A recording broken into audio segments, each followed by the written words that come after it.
Hi, I'm Jason Evans. I'm a mortgage loan officer at Rate. My NMLS number is 21205, and today I'm here to talk about ways to qualify self-employed borrowers. If you're self-employed and you're trying to get a mortgage, there's probably a good chance you've been told no at some point, and you've been told your income's not where it needs to be, or your income's not consistent enough, and the underwriters don't like the way you file your tax returns. Well, good news, it doesn't have to go that way. We have alternative options, different ways to qualify you depending on how your business is set up and how you show your income the best. So that's what I'm here to talk about today and kind of guide you through some different options, because you don't always have to be told no. There's different ways to do it. So the standard traditional way to qualify a self-employed borrower is to look at your federal tax returns from the last 2 years that you filed with the IRS.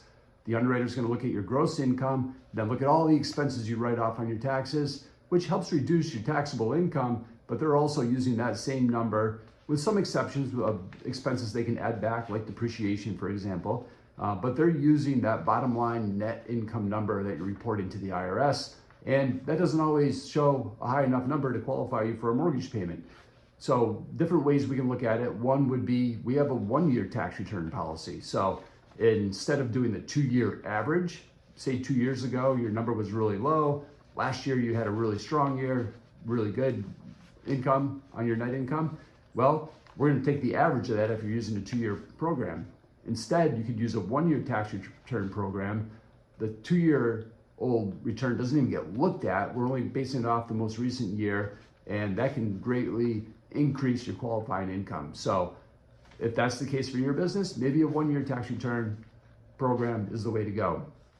Another option would be looking at your bank statements. So we don't look at the tax returns at all with this program. We're looking at either your 12 or 24-month history of business or personal bank statements.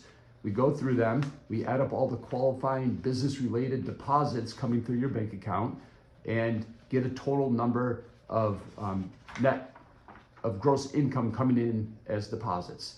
And then an expense ratio is factored in. Now there's a standard ratio based on the size of your business and the type of business you have. If it's a service or a product business, and a set expense ratio would be applied against your deposits. And then that's what we use for your net income. We could also go to your tax professional that works with your business and get an expense ratio confirmed by them, the correct expense ratio to use specifically for your business. Or we could also get a profit and loss statement prepared by your tax provider and see what the actual expense ratio is based on the profit and loss statement, then apply that to the deposits coming through your business.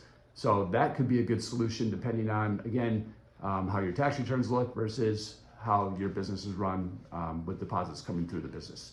Another option would be if you're a 1099 worker, we can take your 1099 total from either 1 or 2 years. 2 years, we're doing an average. 1 year, we're just looking at that 1 year. And if your employer can confirm that you don't have any job-related expenses from this position, then we'll just take 100% of your 1099 total.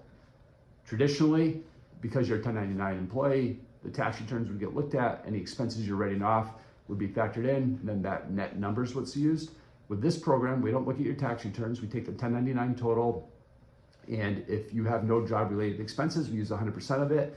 If you can't get a letter confirming no job-related expenses, then we'll do a 10% expense ratio and use 90% of your total 1099.